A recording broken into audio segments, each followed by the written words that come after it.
argumentasi yang dibuat oleh Mas Tony sendiri tidak tahu, kan seperti itu.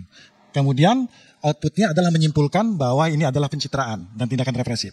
Jadi dari sisi susunan argumentasi ini sudah lemah, seperti itu. Bayangin ya, seorang gubernur tapi gayanya seperti konten kreator, selebgram, atau youtuber. Jadi apa-apa didokumentasikan, lalu divideokan, diupload. Namun gebragan, viral tiap minggunya, nyaris kayak episode sinetron ya. Ini pemimpin atau pemeran utama dalam panggung politik kita kayak sekarang. Nah ini Gubernur Jawa Barat Kang Deddy Mulyadi, yang mana gebragannya disebut berani, tapi benarkah terlalu berani?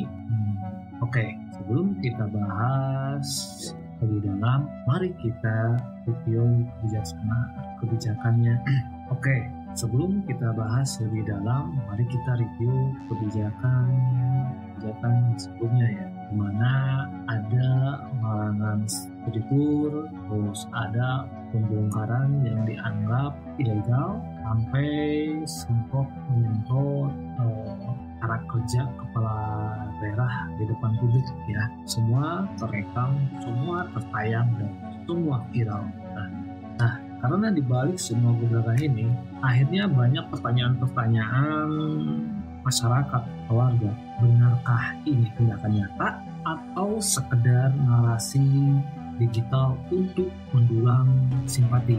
Nah, ternyata dari gebrakan ini ada yang berbeda respon ya. Ada yang bertahan dengan gembiranya bahwa setuju dengan kebijakan atau cara kembali bekerja. Ada yang kadang dan begitulah publik mulai belah, ada pro kontra terjadi. Begini pendapat saya. Nanti kalau pendapat yang lain berbeda silahkan. Akan dinamakan pencitraan kalau gebrakan-gebrakan itu tidak dieksekusi dengan peraturan. Jadi hanya disampaikan di media sosial, kemudian dilakukan, diliput media, beberapa media diliput kamera-kamera, tetapi kemudian peraturannya tidak dibuat. Maka saya simpulkan itu pencitraan. Saya tidak tahu, misalnya pembongkaran gedung atau objek wisata ini taman hiburan iblis. Ya, di Puncak Bogor. Kemudian pelarangan study tour tadi yang Bang Adro sampaikan. Ya. Kemudian pelarangan seragam, pembelian seragam, LKS dan seterusnya.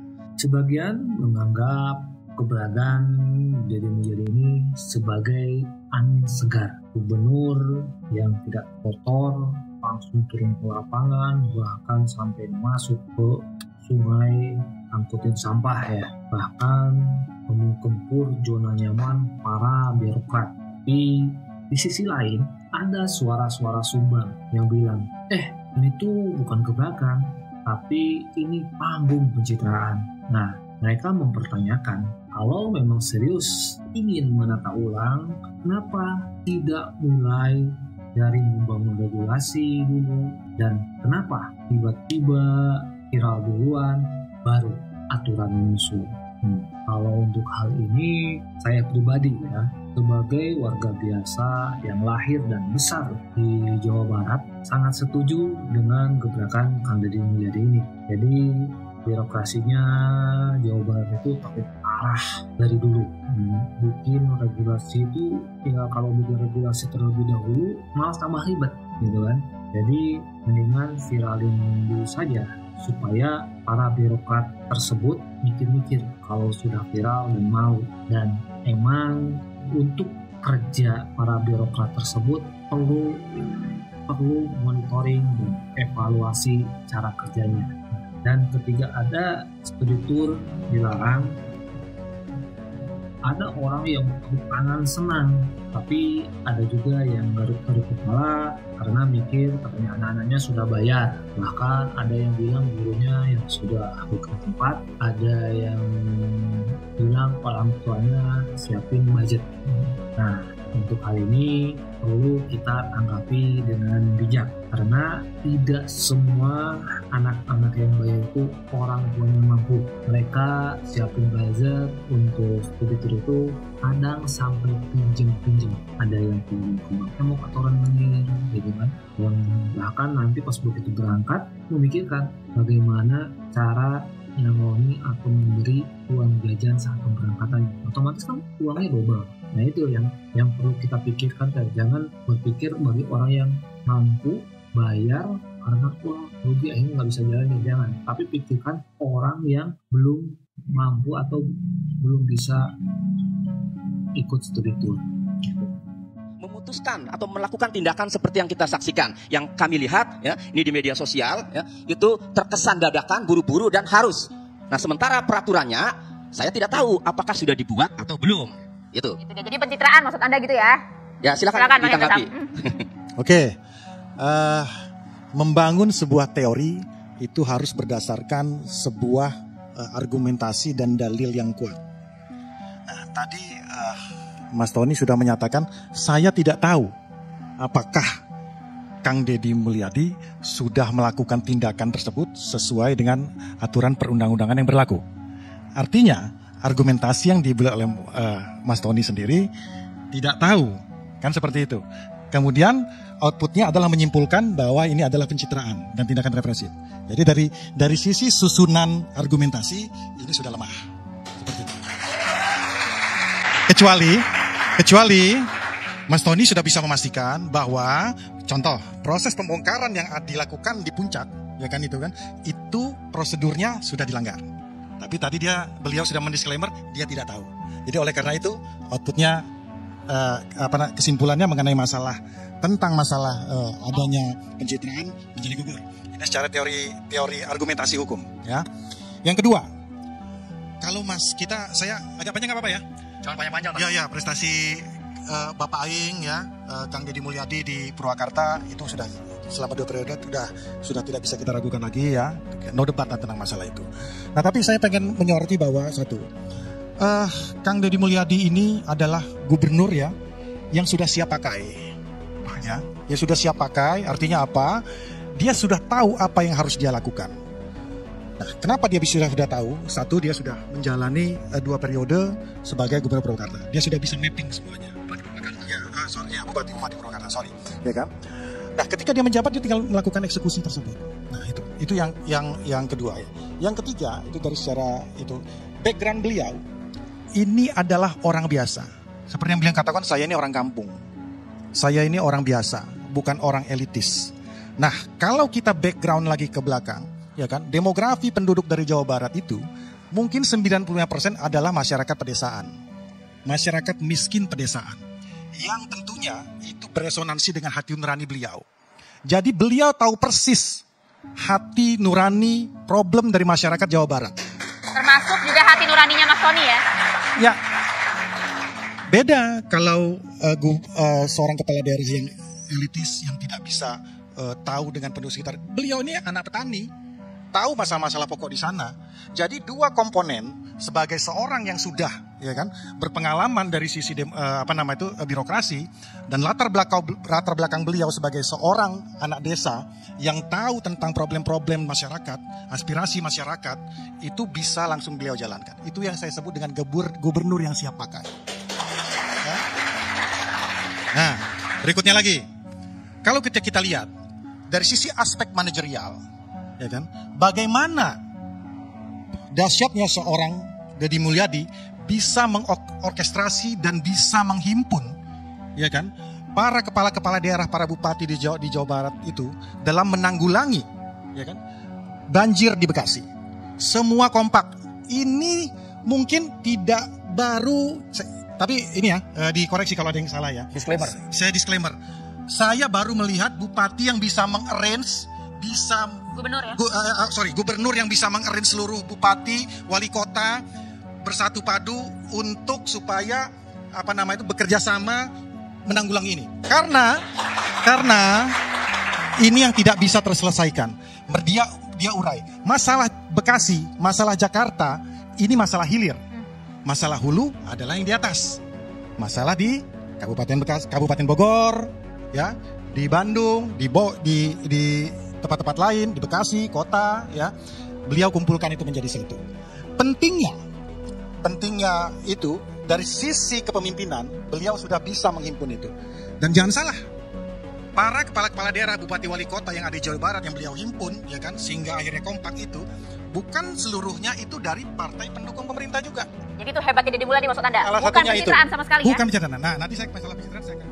Nah, dengan kebijakan dan cara Kang Deddy Mulyadi ini benar-benar bikin publik pikir ini pemimpin atau konten kreator full time gitu. Soalnya tiap hari selalu saja ada video-video terbarunya ya. Nah, apakah katanya mereka hanya jadi korban kebijakan atau demi sebuah video berdurasi 1 menit? Tapi tunggu dulu, di sisi lain video-video dan kebijakan-kebijakan Deddy itu ada yang bahagia dan ada yang senang, bahkan bertepuk tangan. Nah, di video ini ada Bang Haidar Sam bilang, Mas Tony udah bilang dia nggak tahu prosesnya, tapi langsung simpulin itu pencitraan. Nah, itu namanya asumsi tanpa dasar. Jadi kan di video itu Pak Bang Haidar menerangkan bagaimana regulasi kebijakan Kang Deddy dari membongkar tempat wisata itu ada pelanggaran diambilnya, dan pembongkarannya itu ada tidak gitu kan, ada tidak pelanggaran-pelanggaran yang dilakukan Kang Deddy Mulyadi. Nah, kalau misalnya emang ada, ya udah para pengusaha itu menuntut sesuai ketentuan hukum, tuntut gitu. Tapi kan buktinya sekarang tidak ada. Berarti apa? Karena para pengusaha wisata tersebut mungkin merasa itu emang salah, ya. Nah, dan hal ini penting. Kalau mau menilai kebijakan, jangan cuma dari videonya, lihat juga regulasinya. Apakah surat keputusannya sudah ada? Apakah dialog publiknya dilakukan? Saya rasa setiap video-videonya Kang Deddy ini walaupun tanpa teks, tanpa ini, tapi dialog publiknya itu nyampe gitu ya, komunikasinya tuh baik gitu. Itu bukan hal yang sepele gitu kan. Itulah kepemimpinan. Apakah semuanya lantas sempurna? Ya tentu tidak. Tapi kalau semua pemimpin dituduh harus sempurna dulu baru bertindak, ya kita nggak akan pernah jalan kemana-mana. Sedangkan kinerja dan cara kerja bawahannya itu perlu monitoring dan evaluasi secepat mungkin. Kalau misalnya tidak ada monitoring, evaluasi diperjalan. Contoh lah, ini dulu saya bikin KTP pertama 2016, di mana dulu katanya bikin KTP itu gratis, dan alhamdulillah saya dulu proses itu hampir 1 tahun. Nah, kebetulan ada seorang teman yang sering ngurus tersebut, gitu. Dia nanya, kamu bikin KTP? Iya, kenapa ini KTP-mu jadi? Padahal saya udah ada KTP, cuman KTP yang jadi itu saya harus marah-marah dulu, akhirnya jadi. Nah, ini KTP saya dulu sempat 2, dan saya tanya ke teman saya, katanya bikin KTP itu gratis dan mudah, tapi kok saya hampir 1 tahun gini-gini. Jawabannya gimana? Kan masalah korupsi itu cuma di atas tuh, tapi ya yang penting bersama-sama.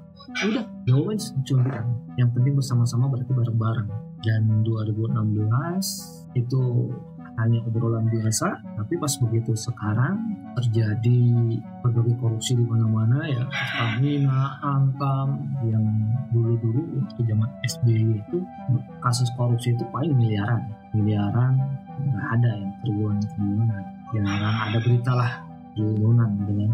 Tapi sekarang ada triliunan, sampai akhirnya inget omongan seorang teman itu bilang, yang penting bareng-bareng. Dengan harga triliunan, dengan korupsi triliunan itu, kalau misalnya sendiri ya pasti bersama-sama, kayak gitulah. Jadi ya di sisi lain ya, walaupun Kang Deddy Mulyadi disebut pencitraan, disebut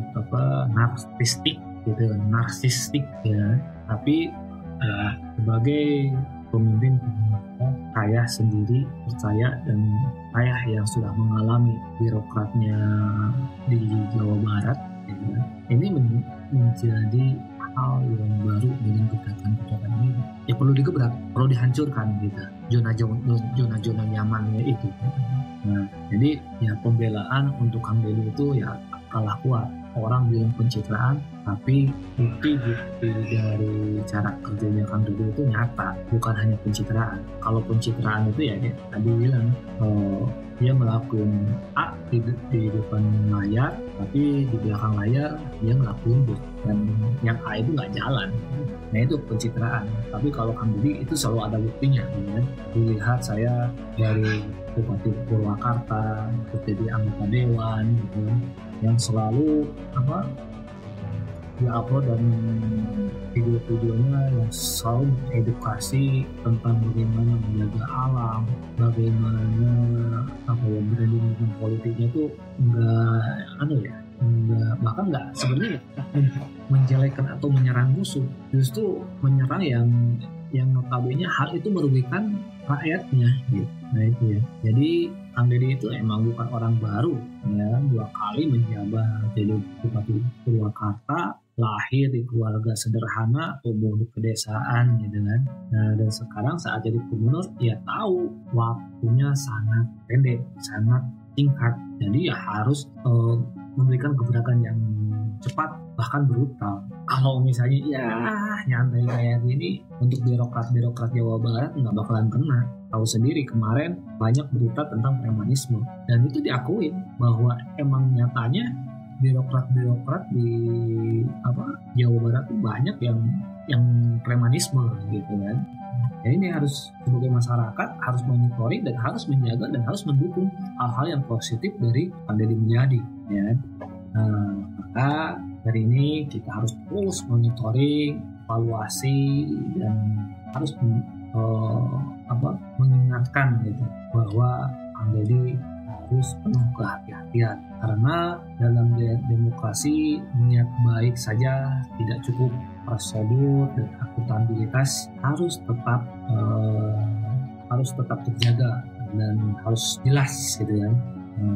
Gimana sobat, apakah Kang Deddy Mulyadi ini sedang melakukan pencitraan atau justru mendobrak tembok birokrasi yang lambat, yang ribet gitu ya, yang seakan-akan bikin rakyat muak gitu. Mungkin jawabannya ada tengah-tengah ya. Mudah-mudahan tanpa regulasi itu bisa jadi pencitraan, tapi diam tanpa aksi lebih berbahaya lagi gitu ya. Yang jelas satu hal yang perlu kita jaga bukan soal siapa yang paling nyaring, tapi siapa yang paling berdampak. Pemimpin itu harus siap dipuji, tapi juga harus siap dikritik, dan kita sebagai rakyat, sebagai warga negara harus berani menyuarakan tanpa takut dicap nyinyir. Nah, bagi sobat warga Jawa Barat atau seluruh warga negara Indonesia yang peduli tentang sepak terjangnya Kang Deddy Mulyadi ini, yuk tulis pendapat sobat di kolom komentar. Apakah sobat tim gebrakan nyata atau tim pencitraan semata? Jangan lupa subscribe, nyalain loncengnya, bagikan video ini supaya bisa diskusinya makin luas.